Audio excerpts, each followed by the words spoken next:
భూమి వయస్సు దాదాపు 4.6 బిలియన్ సంవత్సరాలు. వినడానికే మైండ్ బ్లాంక్ అవుతుంది కదూ. ఇంత సుదీర్ఘమైన చరిత్రను అర్థం చేసుకోవడమంటే మామూలు విషయం కాదు. కానీ టెన్షన్ వద్దు. ఈరోజు సోర్స్ మెటీరియల్ ఆధారంగా భూమి యొక్క జియోలాజికల్ టైమ్ స్కేల్ను ఒక ఇంట్రెస్టింగ్ కథలాగా డీకోడ్ చేద్దాం. సరే, ఇక ఏమాత్రం లేట్ చేయకుండా డైరెక్ట్గా టాపిక్లోకి వెళ్దాం. ఇంత పెద్ద టైమ్ లైన్ను అర్థం చేసుకోవాలంటే మనకంటూ ఒక మ్యాప్ ఉండాలి కదా. అందుకే ఈ ఎక్స్ప్లెయినర్లో మనం ఫాలో అయ్యే అజెండా ఇదిగో. ముందుగా డీకోడింగ్ జియోలాజికల్ టైమ్, ఆ తర్వాత ద 4 మేజర్ ఇయాన్స్ పాలియోజోయిక్, మీజోజోయిక్ మరియు సీనోజోయిక్ ఎరాలను కవర్ చేస్తూ లాస్ట్లో కొన్ని హై ఈల్డ్ క్రోనాలజీ ట్రాప్స్ గురించి కూడా చూద్దాం. Section 1, decoding geological time. కోట్ల సంవత్సరాలను ఒకేసారి ఊహించుకోవడం కష్టం కాబట్టి ఆ భారీ సమయాన్ని అసలు ఎలా విభజిస్తారో చూద్దాం. సో ఇక్కడ అత్యంత కీలకమైన విషయం ఏంటంటే టైంను ఒక ఆర్డర్లో డివైడ్ చేయడం. ఇదొక పిరమిడ్లా అనుకోండి. అన్నిటికంటే పెద్ద కాల వ్యవధిని ఇయాన్స్ అంటే ఇయాన్లు అంటాం. ఈ ఇయాన్లను మళ్ళీ ఎరాస్గా, ఎరాలను పీరియడ్స్గా మరియు ఫైనల్గా అతి చిన్న కాల వ్యవధిని ఎపాక్స్గా విభజిస్తారు. మొత్తం జియోలాజికల్ టైమ్ స్కేల్కి ఇదే బేస్మెంట్ అనమాట. Section 2, the 4 major ions. ఇప్పుడు ఏకంగా భూమి పుట్టిన తొలినాళ్లలోకి, అంటే కొన్ని బిలియన్ల సంవత్సరాల వెనక్కి జూమిన్ చేద్దాం. ఈ ఇయాన్ల పేర్లను గుర్తుపెట్టుకోవడం కష్టంగా ఉందా? ఇక్కడే హెచ్ఏపిపి అనే ఒక సూపర్ మెమరీ ట్రిక్ ఉంది. హెచ్ అంటే హడియన్, అంటే అప్పట్లో భూమంతా లావాలతో నరకంలా ఉండేదన్నమాట. ఏ అంటే ఆర్కియన్, ఇక్కడే తొలి జీవం పుట్టింది. పి అంటే ప్రోటెరోజోయిక్, ఫస్ట్ టైం ఆక్సిజన్ వచ్చిందిక్కడే. ఇక లాస్ట్ పి అంటే ఫెనరోజోయిక్, అంటే ఇప్పుడు మనం చూస్తున్న కంటికి కనిపించే జీవరాశులయాన్. భలే ఉంది కదా ఈ ట్రిక్. ఇక్కడ ఒక విషయం ఖచ్చితంగా మాట్లాడుకోవాలి. ఈ ప్రోటోజోయిక్ ఇయాన్లోనే భూమి గతిని పూర్తిగా మార్చేసే ఒక ఇన్సిడెంట్ జరిగింది. అదే గ్రేట్ ఆక్సిజనేషన్ ఈవెంట్.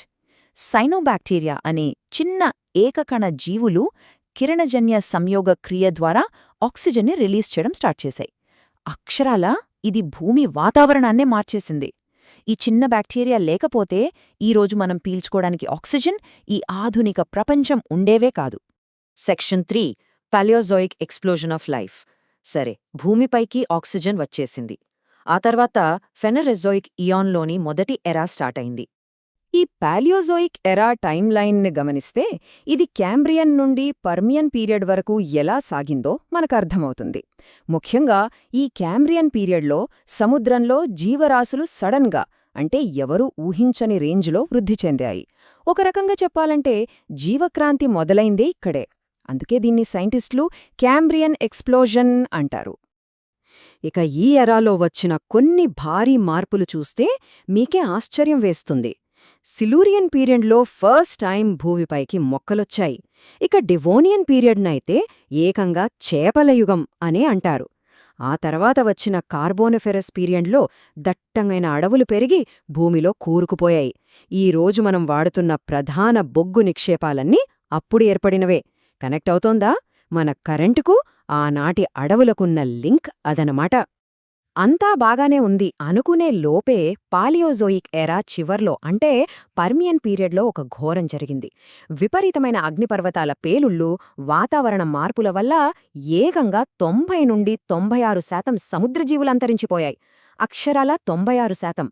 భూమి చరిత్రలో ఇంతకంటే పెద్ద వినాశనం మరొకటీ లేదు. Section 4, Mesozoic, the reptile age. ఆ మహా వినాశనం తర్వాత భూమి మెల్లగా కోలుకుని నెక్స్ట్ చాప్టర్లోకి ఎంటర్ అయింది. సరీసృపాలు అంటే రెప్టైల్స్ రాజ్యమేలిన కాలమిది. ఈ మీసోజోయిక్ ఎరాను ట్రయాసిక్, జురాసిక్ మరియు క్రిటేషియస్ అని 3 పీరియడ్స్గా చూస్తాం. వినడానికి పరిచయమున్న పేర్లలా అనిపిస్తున్నాయి కదూ? అవును, ఈ కాలక్రమమే డైనోసార్ల పుట్టుకకు మరియు వాటి పతనానికి కారణమైంది. ఈ పరిణామక్రమాన్ని ఒకసారి చూస్తే ట్రయాసిక్లో తొలి డైనోసార్లు పుట్టుకొస్తే జురాసిక్ వచ్చేసరికి అవి భూమిని పూర్తిగా తమ కంట్రోల్లోకి తీసేసుకున్నాయి. ఇక్కడే ఆర్కియాప్ట్రిక్స్ గురించి ప్రత్యేకంగా చెప్పాలి. ఈ జీవి సరీసృపాలకు, పక్షులకు మధ్య ఉన్న అతి ముఖ్యమైన ఎవల్యూషనరీ లింక్. ఇక క్రిటేషియస్ పీరియడ్లో తొలిసారిగా పుష్పించే మొక్కలు రావడము మొదలైంది. అంతా సాఫీగా సాగుతున్న క్రిటేషియస్ పీరియడ్ ఎండింగ్లో ఒక ఉల్క అదేనండి, ఒక భారీ ఆస్ట్రాయిడ్ మెక్సికోలోని చిక్సులూబ్ వద్ద భూమిని బలంగా ఢీగొట్టింది.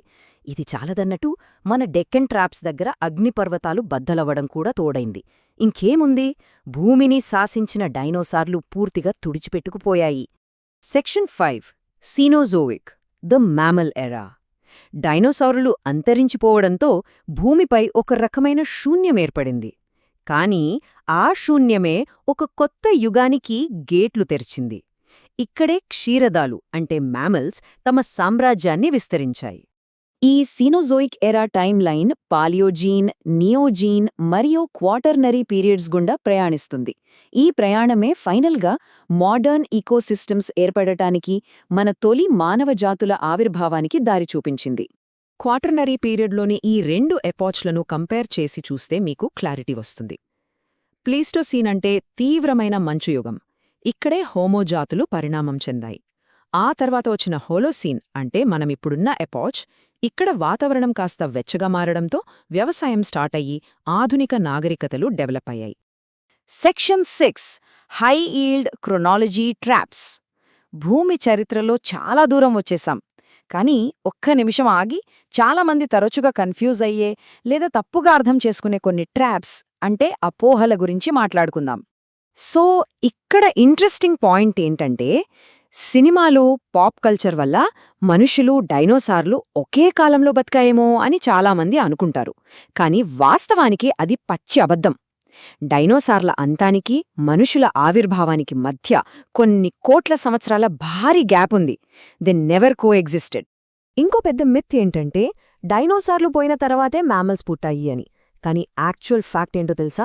క్షీరదాలు ట్రయాసిక్ పీరియడ్లోనే, అంటే ఎర్లీ డైనోసార్లతో పాటే పుట్టాయి. డైనోసార్ల కాలంలో అవి చాలా చిన్నగా, ఎలుకల సైజులో ఎక్కడో దాక్కునుండేవి, కానీ ఎప్పుడూ అక్కడే ఉన్నాయి. సర్ప్రైజింగ్ గదూ? ఇక్కడ కొన్ని ముఖ్యమైన వాస్తవాలను ఫాస్ట్గా చెక్ చేద్దాం. బొగ్గు మీసోజోయిక్లో కాదు, కార్బోనిఫెరస్ కాలంలో ఏర్పడింది.